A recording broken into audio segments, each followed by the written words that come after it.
Welcome to Life List, a birding podcast. Hello. Welcome, everybody. We are back. I'm George Armistead with Alvaro Jaramillo. Welcome, everybody, to another episode of Life List, a birding podcast. What's going on, my friend? Hey, doing really well. I'm in Morro Bay, which is, not the same bay that I'm usually at. And so in California.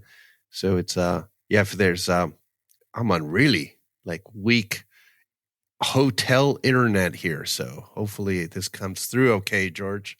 You hear me? Man. Yeah, no, we hear you loud and clear. You sound good down. It's a beautiful part of the world you're in there, Morro Bay. And I understand you had a little boat trip there yesterday. Yeah, we had a boat trip, and it's the mornings here right now are super foggy. So it's not, come in the afternoon when there's sun if you want to visit and see the beauty of this place, because in the morning you can't see a thing. It's sort of like coated in fog, but partially that's because the ocean's so cold and good, lots of stuff out there. So it's for birding. It's a good sign when it's foggy, believe it or not, in terms of the ocean. Cold water got lots of nutrients and lots of critters for the birds. Lots of critters. What have you been up to?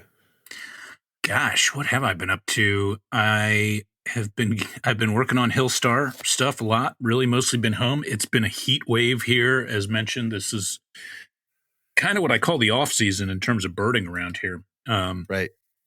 Haven't been doing much, frankly. Have been getting into the yard a bit, trying to keep my plants happy in this crazy heat wave we had. It feels like it's been, 90 plus degrees every day and, plenty of humidity and all that. And so, Kristen and I have been kind of moving some plants around, got a couple arrowhead viburnum that we moved around. And I moved one right outside my office window just a couple days ago, kind of hoping it would shelter us from the sun a little bit. And once it gets bigger, it's little right now. And I looked out there, and there was a American robin, feeding a recently fledgling. And I was like, look at that. That thing is already doing its job. Boom. And on top of that, I had a new mammal for the yard, had the groundhog. Yeah, it went. I was looking out my again, the office window, saw this thing go trundling across the yard, and I was like, "My God, look at that groundhog!" Woodchuck. Woodchuck. I've been seeing them they're around here, but never seen one in the yard, actually anywhere really, right in the neighborhood here. And I thought, geez, I love those things, like fat furry rodents. Eastern marmot. Yeah, exactly. It's a marmot. A lot of people don't realize that. It's like a lowland marmot. Yeah, exactly. Yeah, wonderfully fat. You just kind of want to poke them affectionately. Right. Hug them. Yeah, they look very cute and like they'd be good snugglers. But this one I did want to kind of get out of the yard because I was like, gosh, I've already got the skunk living under the back porch there. The last thing we need is a groundhog digging around. So I let the dog out, thinking he'll chase it out of the yard. The dog went running right past the groundhog and just grabbed his Frisbee and came back to me looking happy and dopey. Smart dog. Yeah. Philly groundhog, they'll cut you. It's true. They will. It is definitely, it's that kind of town, and it's these kind of groundhogs that we got around here. So yeah, our dog, you want to know part of that. Your dad was excited because people probably know already your dad loves squirrels, and these things are kind of weird squirrels in a sense. Oh yeah. No, he loves them. I forget, he's got several different names for woodchucks that are purely names that he has constructed himself. And of course, the very first thing I did was take a phone photo and be like, look, we got a new neighbor here, Pops. And he was duly impressed. So that was good. I don't know why this. I remember when I was learning bird sounds in Toronto, which is also groundhog country, and I once thought I was hearing a Acadian flycatcher, but it was coming from this place that didn't make any sense, and it was a groundhog doing this funny kind of 2-note whistle. Yeah, it's sort of like a hiccup whistle, right? Yeah.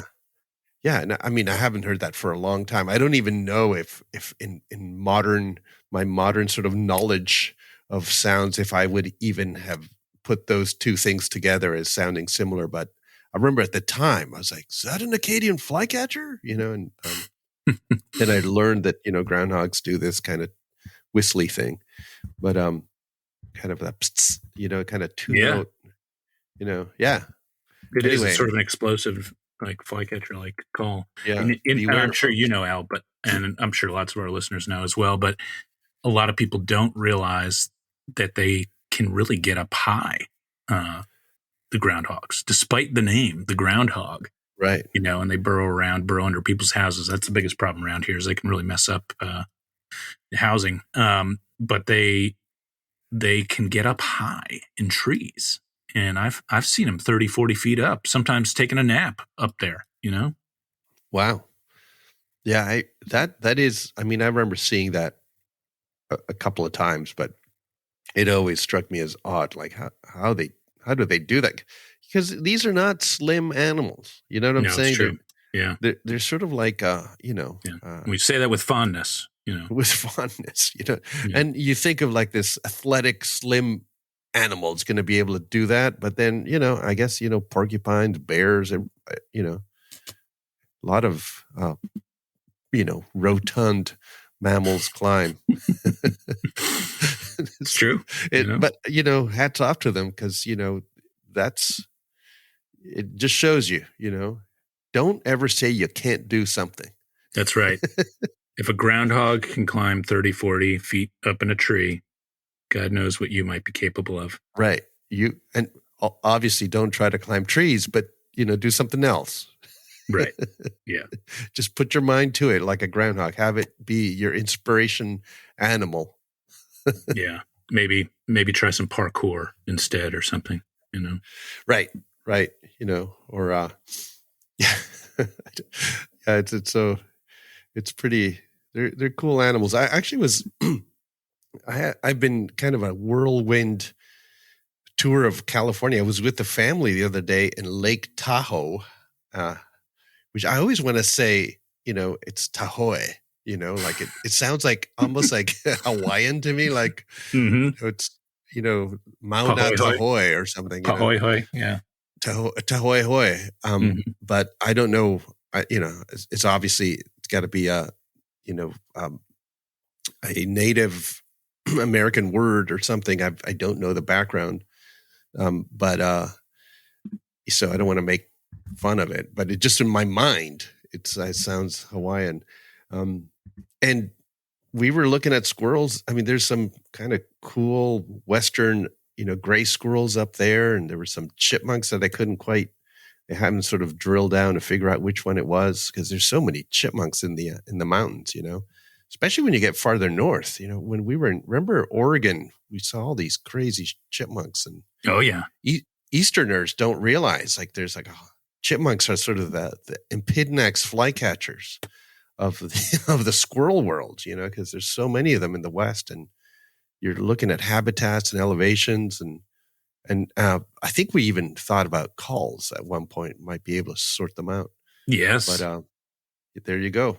Yeah, I think we mentioned that before in the past here on this. Yes, exactly. I remember we first discussed. I posted that picture of you, me, and Chris Wood at the Snowbird ABA convention some years ago that Mike Bowen graciously shared with us from Mike in Maryland. And I remember we discussed that when you mentioned the Uinta ground squirrels. And that we talked about their vocalizations. By the way, Alvaro, Tahoe comes from the mispronunciation of the, I don't know if I'm pronouncing this correctly, Washoe Native American name, which is Washoe, and it means edge of the lake. Edge of the lake. So, bit of trivia and etymology there for folks that are there you go, that are interested in that kind of thing. Yeah. I always thought, when we were snowbird and we saw those ground squirrels, that UINTA, right, which is sort of a region or sort of the Uinta, or it's sort of like when you say Uinta ground squirrels, you're sort of like you're asking a question and be sort of like, Yeah. hey, you into ground squirrels? No, not really. No, I'm pointing it out. There's you into ground squirrels right there. Oh, what? It's such a weird word. It is. Uinta. There's a good beer coming out of there, by the way. Uinta Brewing. Nice. Note to self out there. Yeah. Duly noted. Nice. Well, since the last time we chatted, I feel like there's been a lot of news, Alvaro. Whew. A lot of news, in the natural history world. And I think, primary among these has been another round of Ivory-billed Woodpecker shenanigans. Here we go. Yeah, here we go again. Yep. And again, some fresh imagery that is less than inspiring, giving cause for more conversation than is probably deserved, in my opinion, and I think in yours as well. Yeah, when we started doing this podcast, and we didn't know anything about podcasts, and that there's like there's a chart, weekly chart, and we started ranking in the nature, and I started looking in there, and it's like, okay, who else is in the nature thing? And like half of the top 10 are like, I saw Bigfoot, or it's amazing, cryptozoology, and all this stuff that basically, to me, I was like, you know what, you should bump those off nature, because they're not really nature. I feel like I don't want to feel like we're pandering to the cryptozoology folks, by talking about the ivory-billed all the time. Definitely. But it feels like that. It's just like it's like the Bigfoot thing. If it really exists, get the really great photo where we all go, oh my God, there it is, and not this imagery that's worked, and and then there's lines of travel and all of this sort of stuff around it that makes it look like there's magic bullet theories. Yeah I don't know. I'm thinking, why do we and we all fall for it, we all start talking about it, but really it isn't any more than gosh, I mean, I'm really being negative today. I gotta like really sort of tone myself down here, but there is a frustration from people who truly are interested in this topic. Like, there would be nothing more amazing than having this be true, and to have this sort of weak, in my mind, and I think in your mind too, info coming out that's really worked, like where you have to, everything has to be explained to you, like what you're seeing here and why this is important. The info should be like no explanation needed. That's what we need, where you just see it and go, oh boy. Yeah. And, I mean, really, this most recent story is not a story, right? It's basically like the headline should be, guess what, everybody? Same thing happens all over again. Right. Like bad photo of what is either a wood duck or some leucistic bird that is unidentifiable is being purported to be an ivory-billed woodpecker. Right. Yeah. And this is a video, but still, video's tricky, because to really see detail, you got to like stop it and look at, and then you sort of don't know how many pixels you're looking at here. And again, it just should be no explanation needed. Yeah. No, It was kind of a Yeah. non-story given legs again, and perhaps we should not give it any more legs than it's already been given, because it is sort of a shame. Kind of along the same lines, although I think a lot less nefarious in my view. Nefarious. Nice. Yeah, and maybe that's overstating things a little bit, even with the Ivory-billed Woodpecker, but a lot less. What's the word? This news came out yesterday that the Monarch butterfly is now being listed as endangered by the IUCN. It's the IUCN Red List now has it as an endangered species, and we've all been hearing about massive declines on the wintering grounds. And I saw this news, I think like most people, and I was like, oh man, like this is really deeply, deeply troubling. And like, I still see a lot of monarchs around here in the meadow near our house here. There's a lot of milkweed, and we see monarchs sailing around. I see them in the yard. Sometimes we planted some milkweed, hoping to help them out a little bit. And but you keep hearing about these big declines. And, at some of the migration points, the numbers are down. And they state here in this IUCN, this article, this press release by the IUCN, that an estimated 99.9% they've declined by as much as that, as many as 10 million, from as many as 10 million to down to under 2,000 between the 1980s and 2021. And that's the Western population, okay, out your way. The larger Eastern population, though, has also shrunk, they say, by 84% from 1996 until 2014. Now, this would sound real bad, and it does. And I was like, man, like, this sounds like a bona fide disaster. Like, these things will disappear very soon, maybe like in our lifetime, many of our lifetime, like if it goes on like this. And then I was contacted. I posted about this. I was contacted by a friend of mine, Andy Davis, down in Georgia, and he is a monarch biologist. He studies monarchs. Huh. And you got cool friends. And Andy and I worked together at Cape Charles, Virginia, Cape Topeka years ago. But we've kept in touch, especially through social media. And he was like, look, all due respect, I think the IUCN maybe didn't do so great on this one. And I tweeted out the link of this article and put it out on Facebook. People can see it there. We can include it in the show notes too. He's got a blog that he runs called monarchscience.org. And him and his colleagues have published about monarchs. And one of the things they have figured out is that they contend that North American monarch populations are actually slightly increasing.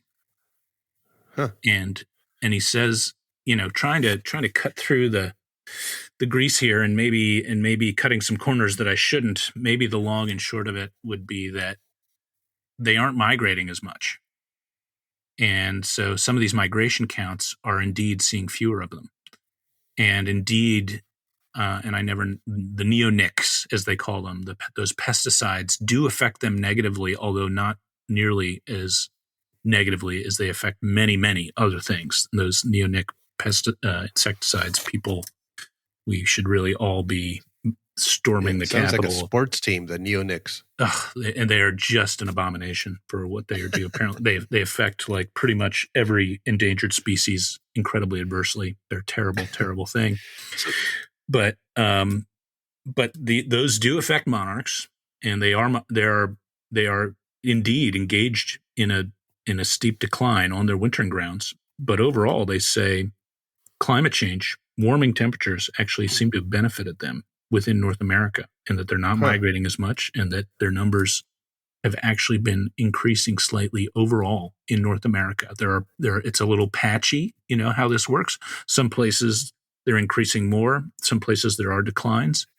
But overall in North America, they are, they contend increasing. So Yeah, this interesting. brings up a few things. Like as you're talking, I got like three things in my head. I think, they'll probably like end up being just one thing in the end. But locally, California, the West Coast migration of monarchs, people were really freaking out 2 years ago, 3 years ago. Like, there's no monarch, nothing. They're the wintering areas, coastal sites in California. Some of them are disappeared. And then this last winter, boom, they're back, and they re-established in places that they were gone from. Like their population increased like many-fold in 1 year. So then you start thinking, oh, okay, so we have these long-term declines, but the fact that they can pop right back up in 1 year to these, near normal populations is interesting. I'm not sure what it was, but I mean, they were wintering right around in my neighborhood, and I hadn't seen that for years, actually. Yeah.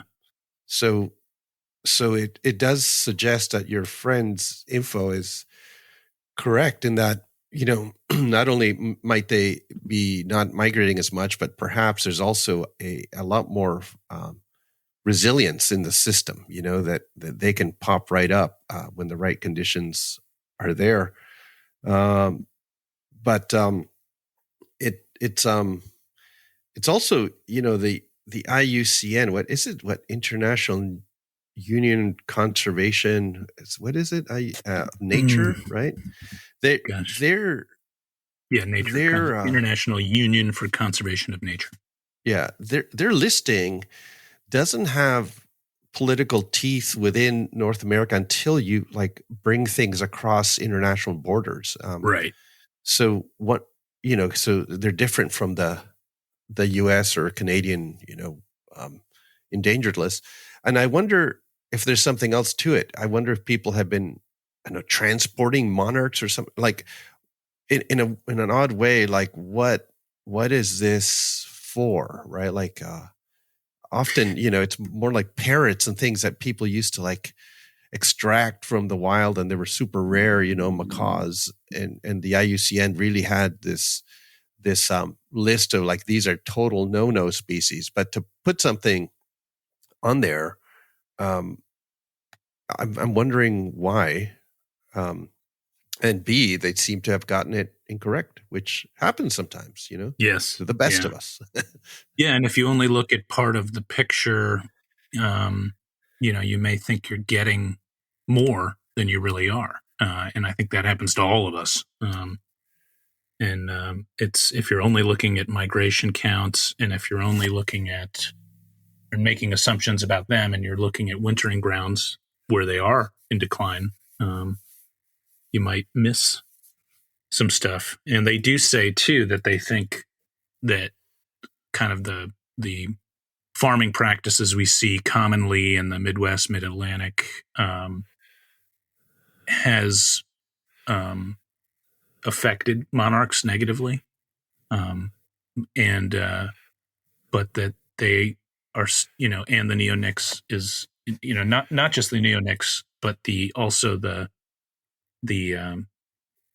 farming practices, like, places where there used to be milkweed, there is not anymore. Right. And, but, there is a pretty good movement of people planting milkweed, and maybe that is actually starting to have a significant impact. We'll see, I guess. Yeah. Yeah. But, I mean,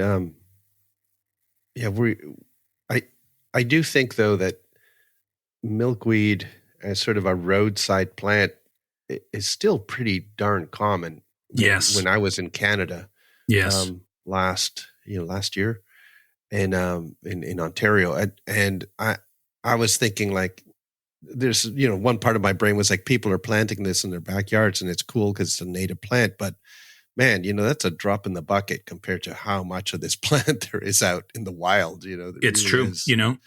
I was thinking the same thing. We actually, Kristen and I mentioned to you before we started recording here, Kristen and I did a little bit of a pub crawl the other night. And the next morning we were a little worse for the wear, I might add. But the night while we were out for, we did dinner out, and then we did a little bit of a stroll actually along one of Philly's busiest, most traversed roads. And I noticed several patches, fairly extensive patches of milkweed all along it. And I was like, look at this. Yeah. And I really don't think anybody planted those. Right. Like I could be wrong, but it looked like it was just growing, and I was like, man, look at that. That's great. Milkweed just going off there. Kind of a story that I think is pretty neat is that these butterflies, just like birds, can be vagrants, because it's such a long distance migrant, and you get caught up in the wrong wind, and they can get shot out to almost anywhere. And apparently they were historically sort of vagrants to Hawaii all the time, or not all the time, but they'd show up, and even to Europe. But in Hawaii, people started planting like milkweeds, like the butterfly weed, just because it's a cool looking plant in gardens. Yeah. And then the monarchs actually got there and like, hey, we can breed. And so there's a population now in Hawaii of monarchs that wasn't introduced. It was just allowed to survive. Yeah. Yeah. Because the plant was introduced that wasn't there before that they needed. And it may have happened too in Spain. I mean, I want to say that like southern Spain has now like a population of monarchs, but you'd have to check on that. So I think that's kind of cool. It's so different from a bird, like you can't, just sort of set up a plant and go, hey, all these bramblings will hang out if we just plant the right thing in my backyard, kind of. But with the butterflies, actually, it worked. Kind of works. Yeah. Yeah. I mean, it was unintentional, but the other thing, I mean, that popped up in my head is green darners. The big, huge dragonflies, right? Yeah. The males have the blue kind of thorax, and is it the other way? Green thorax and blue tails? I forget. I think you're right the first time, but I'm not 100% sure. They have like two, they're unlike a butterfly because they're aquatic as larvae. And then they pop out, middle of summer, late summer, but they're migratory, except there's two different in any one lake, I guess, at least in southern Canada, you have these ones that pop out early in the season that breed, and then they winter as larvae in the lake. And then the ones that pop out late in the season migrate south, overwinter in the south, and migrate north in the spring and summer. So there's two actual completely different populations within one area. One is migratory and one's non-migratory, which I think gets at your friend's point that maybe some of these things are not migrating as much. Like there's a shift that can happen where you can get them just overwintering maybe in some way as eggs or whatever. Yeah. Cool. Yeah. Huh. We talk a lot about migrant birds, but there's some pretty amazing migrant insects as well. Globe skimmer and wandering glider and green darners. Yeah, that's what some of these things. Moths, that come in from Mexico. Corn, what are they called? Corn something moths. The thing I always remember is you had a black witch once up in Toronto, right? Didn't you find one up there? Actually, it was. I've had one in California. In my, when I was on tour, I came back and there's this huge tropical, big, huge moth in my garage, and it was dead, and I'm like, and I was like, hey, Kat, what's going on? Where's this from? And he's like, oh yeah, that disgusting thing was here. And she's like scared of bugs. Oh yeah. And it's like, oh, but it died eventually. I'm like, that's a really cool find, and she was like, I don't know, get rid of it. So I kept it as a specimen. But in Toronto, we had to do, when we were like students, entomology class, we had to collect like insects, a few families and learn how to identify them and all that. And I remember this another person in the class brought this black witch, and I'm like, oh my God, like, where'd you find that? And he's like, oh, it was, right front door, big, huge moth thing. So I grabbed it for the collection. I'm like, do you know what this is, my man? Like, this is a real cool thing. I was like, and then he's like, so I'm talking to this, you think that some biology student would be interested. And he's just like, okay, so what is it? What should I put for my collection? Like, what's the name? I was like, you're not getting this thing this is probably really came cool. from Jamaica or something. Yeah. Yeah. Yeah. He didn't care at all. He was, Wow. Oh boy.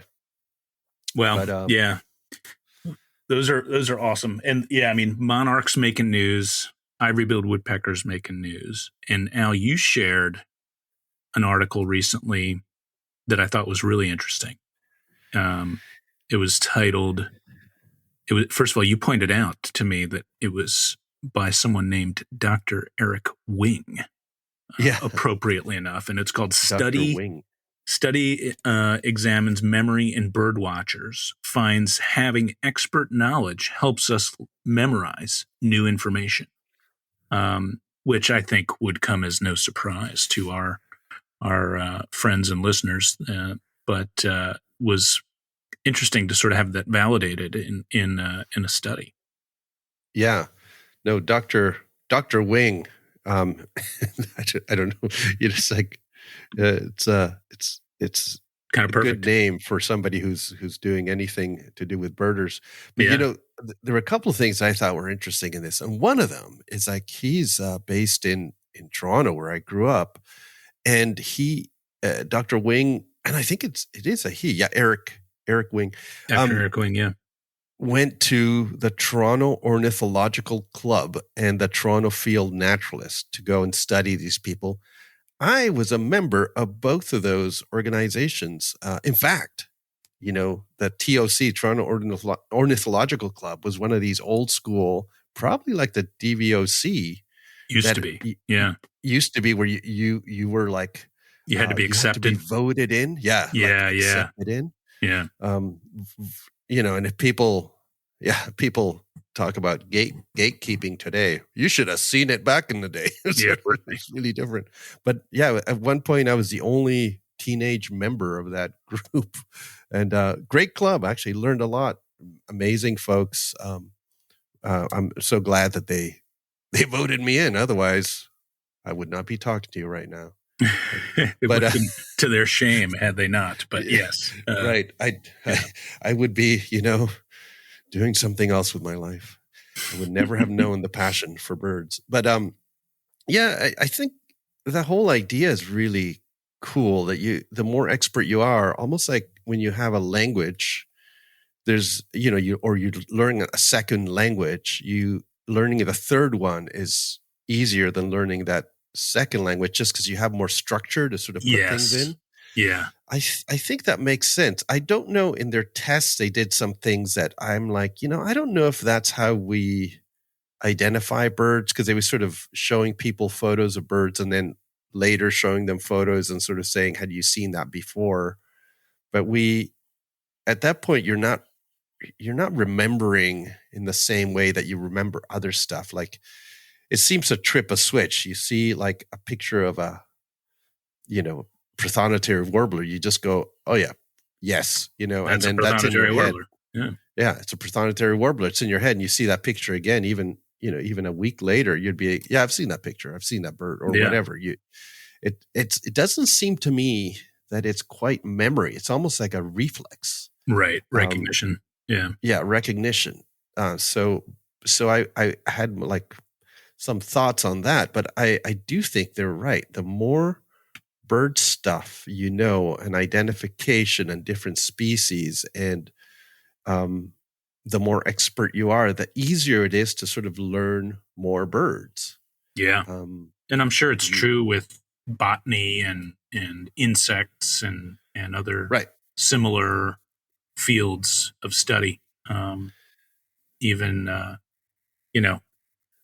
so often people ask us what we like about birding, and I think that is one of the things we like. Is it kind of, it, as you say, it kind of gives you a structure for understanding things, a filter. And I think anybody, whether you're a doctor or a mechanic or whatever,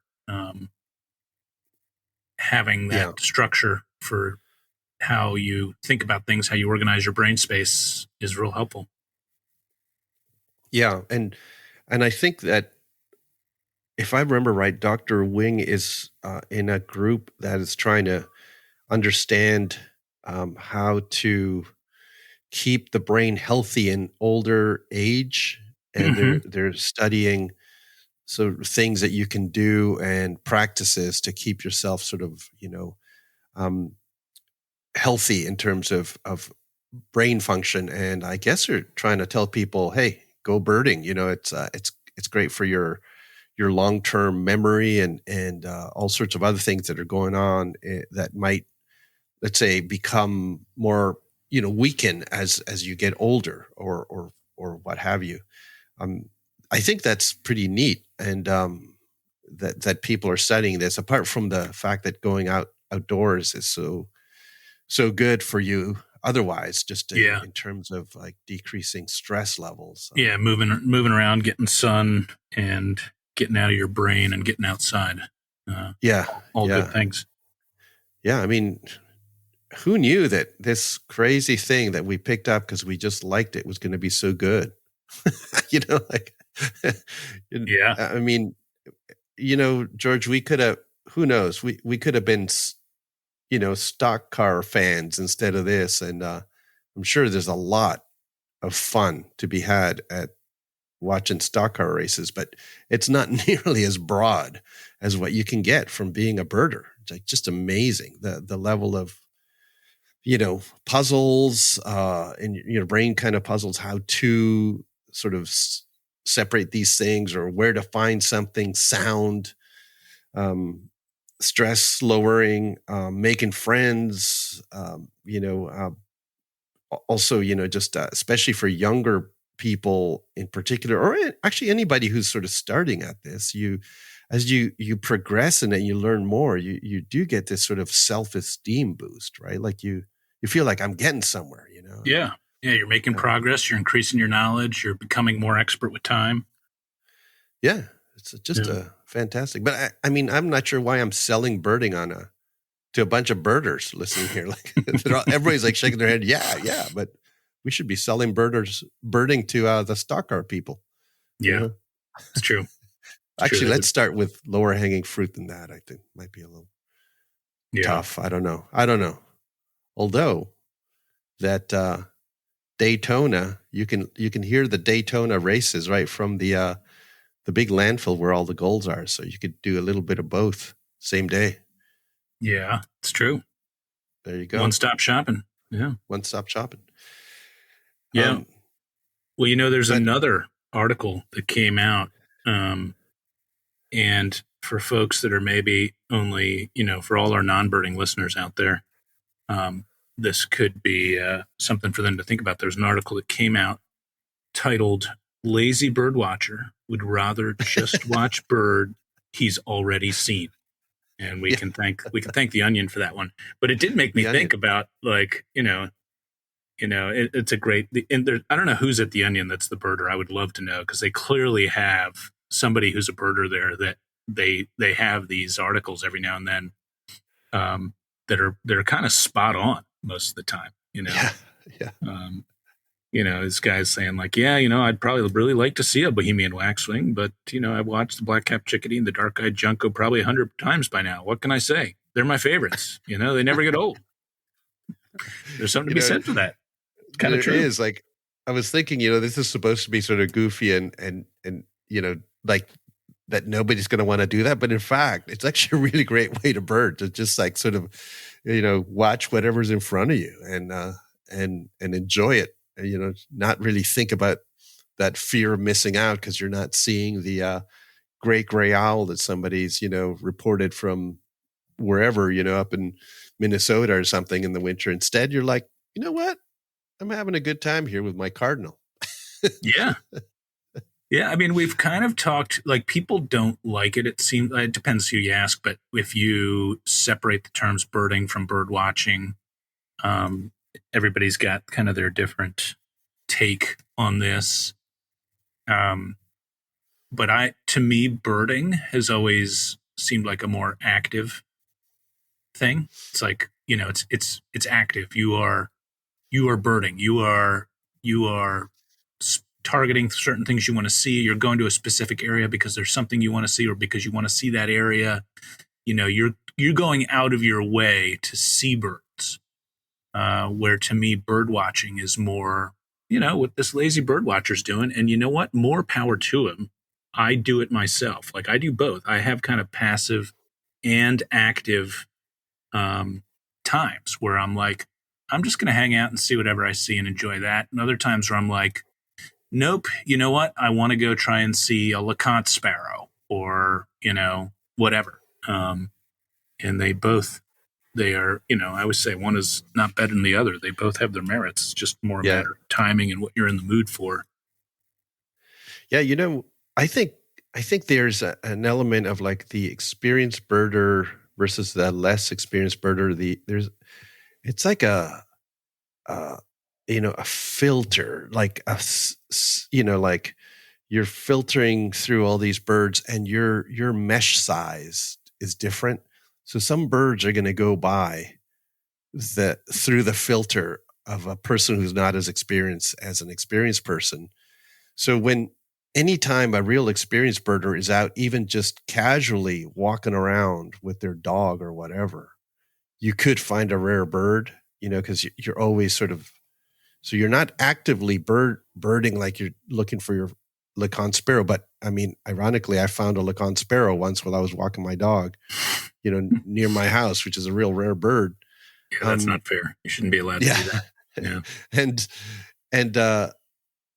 and I think there, like, it's like it comes full circle, right? As you get more adept at this, you can just be like, not actively sort of be like, I'm looking for some real good stuff here, but good stuff actually just happens because your ability to parse through all that you hear, see is like I said, like a filter that you can suddenly go boom, so it's like you can just be, bird watching, and yet you're birding at the same time. It's a little more different when you're starting, because you're sort of almost like you have to go through so much thought, to figure stuff out, that sometimes, yeah. I mean, I'm not. It's not getting at your point, but exactly. No. But it's interesting how it happens, Yeah. as you Well, get more what you experience. say, it reminds me of, I remember reading one of Pete Dunn's books. Might have been The Feather Quest, which was one I really enjoyed when it came out a long time ago. Great book. And I think it was in The Feather Quest where he said that as a birder, it's like, as you progress, it's like you're casting a net sort of out into the the ether, and you sort of, like the filter you're talking about, and you sort of gather it in, and you see what you have in that net. It's not a real net, of course, but it's sort of a figurative, visual, oral, audio net that when you go outside. And it seems like as you get more experienced, that net gets bigger and also finer, such that you catch more and more. And then perhaps as your senses, as one gets older and older, and the senses get maybe not quite as fine tuned as they were. Yeah, your net's got big holes in it. Your net starts to get some holes in it, that maybe some fish or penguins have chewed through, or what. But yeah, you get little blind spots here and there, and of course everybody has, no matter who they are, have a blind spot or two. But yeah, at any rate, I thought it was an interesting, both that you and Pete both kind of came up with a similar metaphor for how one gathers information while out in the field. I've thought too, like with my deafness that came on, all of a sudden, if I had not already been an experienced birder, boy, I mean, this would have been really tough in terms of figuring out, what birds sound like, where to look for them, and so on with a restricted hearing capability. But having already had that sort of the background and now, I can actually function better than I thought I could have. And it's just maybe even gets at that root stuff and the Dr. Wing's article that you already have this foundation. Yeah, you've sort of got your neural network all set up. Yeah. Yeah. So I've been able to sort of cope, in a way that obviously, if I was next to you, you'd hear things better than I would. But at least if you pointed it out, I'd be like, oh yeah, I know, I hear what you're, I'd be able to focus and go, yeah, I get it. I'm hearing that same thing, or at least I know what to listen for. Sure. So, well, and I also think I liken it to sports sometimes too. And obviously there's like a huge myriad of, no one person is like the next, which is part of what makes it fun. But like, sometimes I like to think of myself as time rolls on as like the Eagles have Darius Slay right now, who might not be as fast as he used to be as a cornerback, but he's a wily, crafty veteran, and knows some good routes and shortcuts, and picks up on stuff that not everybody would. And you hope that it doesn't get easy as you get older, as all of us know. So having the structure that we talked about, I think, does help a lot. Yeah. Yeah. And in terms of, I'm going to give a plug here for us birders who've been doing this for a while and I don't want to say we're old, but we're getting older. Is that if you it's all a matter of perspective. Right. Yeah, exactly. If you go out on a tour and you're trying to choose which tour and who to go with, you might go, hey, these young hotshots, they really see everything and all that. But beware, because the young hotshot has not been through it all and has not started to have a decline in their hearing and all that. So we would be more compassionate to the newer birder that's coming out on a tour with us. Like, oh yeah, you can't hear it. Yeah, no problem. Let's go there a little closer or whatever, and happens. But these younger birders sort of seem to be like they got it all going on and have energy out the wazoo, and we're sort of like, I think it's time to stop birding. Let's go eat a bit of wine. It's different. So the older birder guide might be a little bit more compassionate about whether you can see things or not, and a little bit less intense. So they're a plug for birding guys who've been doing this for a while. Yeah, I find too. I'm sure it's the same for you, that for me on trips, it depends. There's certain things that I just get so up for that I'm like, forget sleeping. I need to do this and just go. And other times, and I'm like, I'll be better after some rest for some of these things. Yeah, and it's interesting. Yeah. But I think I've mentioned in the past here that I'm not a big fan of owling. That I'd rather be sleeping or enjoying sort of a post dinner something to dessert or a drink or something. But it's like, oh no, we got to go eat quick, folks. We got to go get this screech owl that looks just like the rest of them. Yeah, there is that. Some of the night jars too probably fall into that category. Yeah. But I actually love seeing owls, but I just don't like owling. Yeah, like where there's a stress time component to it, where you gotta like, this is your one chance to go look for flammulated owl, and you're like, aye. Yeah, it's funny. I feel the same way, but as my interest in mammals seems to constantly be getting more expansive as time goes on. I do find myself being like, forget dinner. let's just go till 11 or midnight. But obviously you got to pick your spots. Right. If anybody out there works at one of these infrared nighttime vision scope thermal scopes companies or something, send one our way to review, because it'd be really interesting to sort of use this, particularly, I think owling and even, mammal finding, just Absolutely. to sort of see how it works, No, it's the few times I've had them on trips. It's been so much fun. It's definitely one of these things I am soon to acquire somehow. Yeah, because it really, for mammals especially, but even for birds, like, finding roosting antbirds at night, and in the Amazonia, just kind of blows your mind. You're like, this is not a way I ever expected to see this bird. Is sleeping here, a meter away from me. Right. Stuff like that. Yeah. Pretty amazing. Changing the subject so we did this pelagic trip yesterday, and, we often talk about pelagic trips because both of us do them often. But this was the first time we'd ever done a July trip here in Morro Bay. Usually we're here in September, and then the bird festival, Morro Bay Bird Festival, does them in the winter.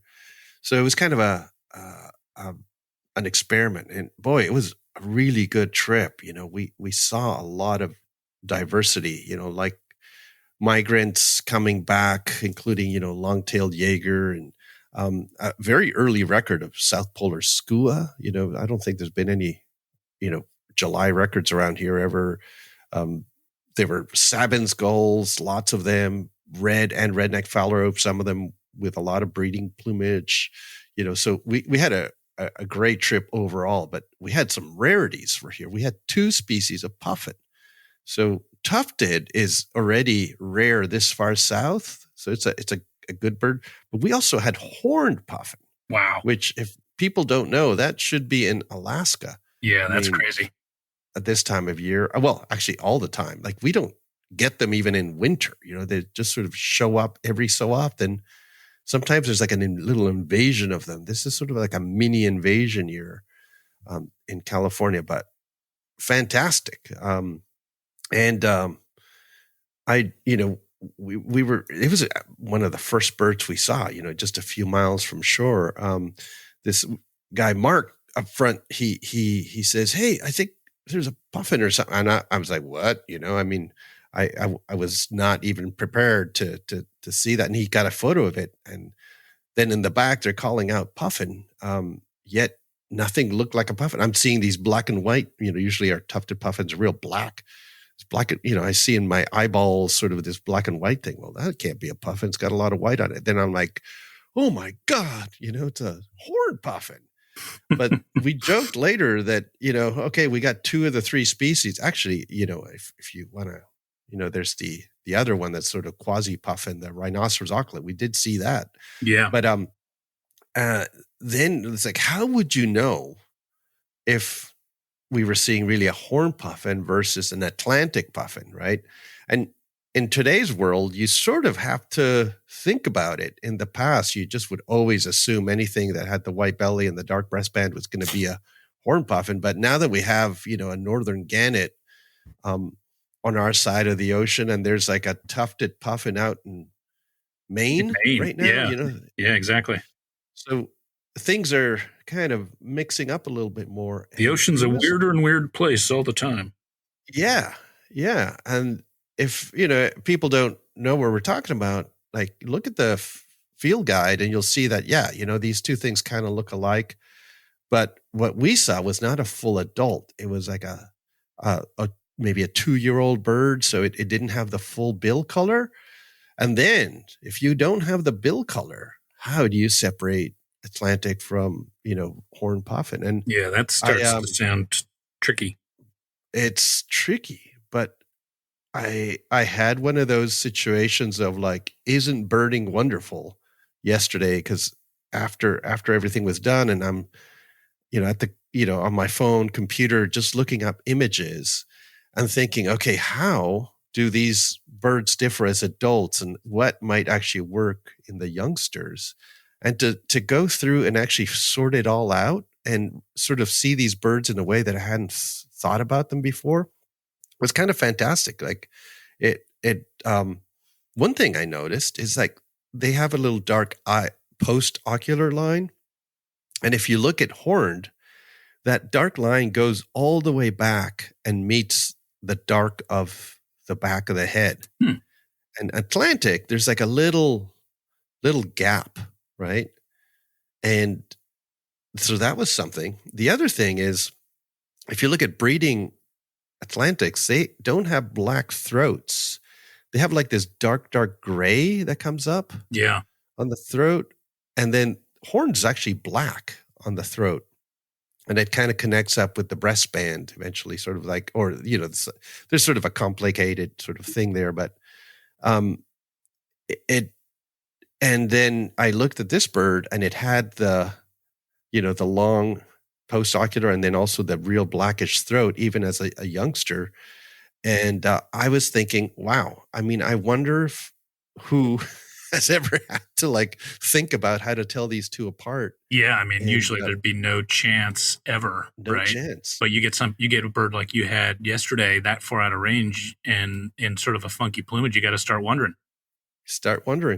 But I was so like the fun of going through that. I don't know if people get this, like of just sort of sorting through and being really like taking a bird apart bit by bit and looking at it and comparing and looking at imagery and then going, okay, I think I have my field marks. And I didn't have a book, and I'm sure that the books don't help you with this kind of plumage. They would, they wouldn't be sort of telling you how to separate the two. But it was almost like creating my own field marks on the go. That was really, really fun. It's one thing to do that in, another part of the world. It's not often you find yourself trying to do that in North America. Right. But now I'm ready. Like I'm ready to find Atlantic puffin. I mean, and that net we were talking about, like it does, there are some holes that unless you actually actively work on them, yes, you just, I mean, here locally, I always have the Peruvian pelican back of my head, like back of my mind of like how, if we saw one, would I be able to tell one apart? And I'm always looking for one. Yeah. And also black guillemot. We always assume that every guillemot we see is a pigeon guillemot, but how would I tell a black guillemot? So you have to have them in your head to be able to eventually find one. Like it's like with luck. What's that? Luck happens to the luck favors the chance favors the prepared mind, or the one I often quote for instances like that is you got to be in the game to win the game. Like if you're not kind of keeping something in mind and kind of ready to look for it, then your chances of finding it go down a lot. Right. So it's I think this applies to any kind of birding, even sort of backyard birding. You have to have it in your mind that a certain unusual thing could pop in, and it doesn't have to be super rare. It could just be unusual for your yard.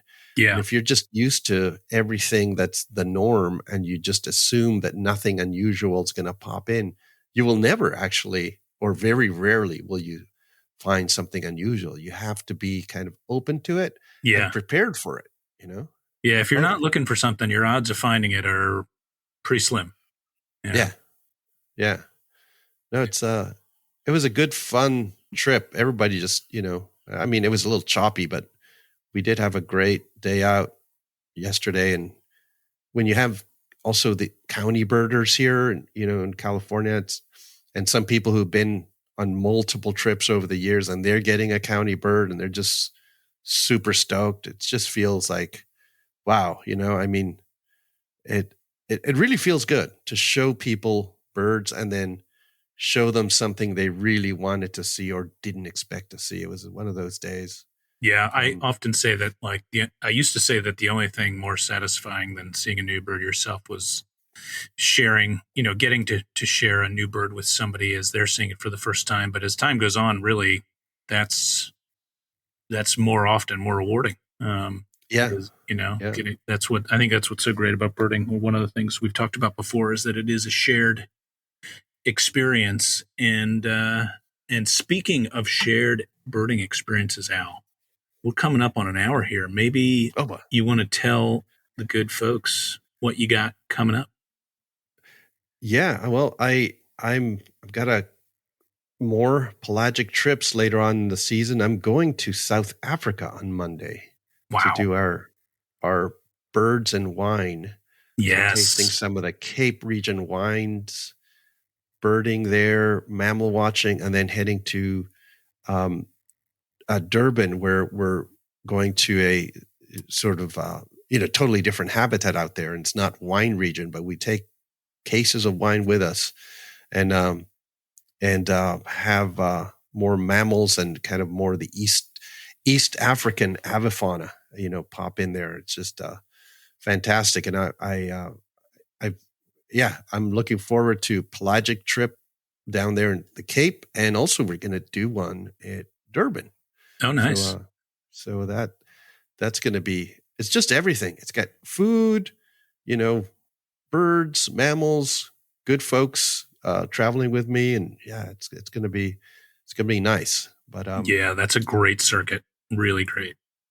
And of course, we talked about progress in your birding and getting better at this. I go and check out my Birding Your Best Life site and see if you're interested in joining up. And we do a lot of classes, courses, things on there, and sort of how to. So it's definitely a place where you can progress in your bird ID skills, as well as kind of hang out with people in terms of the online. Yeah, nice. That's what I'm up to. Nice, excellent. What are you up to? What are you doing? Yeah, heading out for Colombia here shortly. Going to the Central Andes. Nice trip. I think I've talked about before. Ant pittas, hummingbirds. Should be a great time. Got a great group of folks. Really looking forward to traveling with them. And we just I'm about to send out some more information on new Hillstar stuff. Our first Prairies tour just sold out yesterday, so we're going to offer a second one. Nice. And our Colorado Best of Summer Birding is up, and also Columbia in February next year. Life List event. Me, Molly Brown, with the Birders Show, Chris Bell, and a whole bunch of Colombian birders. We're going to go down for the bird fair, the Columbia Bird Fair, which is in Cali, the town of Cali, which is a big town and old town, like over 400 years old. Going back to Cali. Yeah, going back to Cali. And then right before that, we're going to, we have an event, 5 nights Manizales, in the Central Andes there. Again, looking same kind of stuff I'm going for now, hummingbirds, ant pittas. So keep an eye out for that. We'll be sharing that on social media in Life List real soon, if not by the time you're hearing this. And should be a great time working with all our friends in Colombia. Molly and I are super excited. Alvaro, you are busy elsewhere at the time, unfortunately. Right. But I'm sure you'll tell folks about that bit of travel you've got coming up as well. Eventually. Yeah, I'm. Where am I then?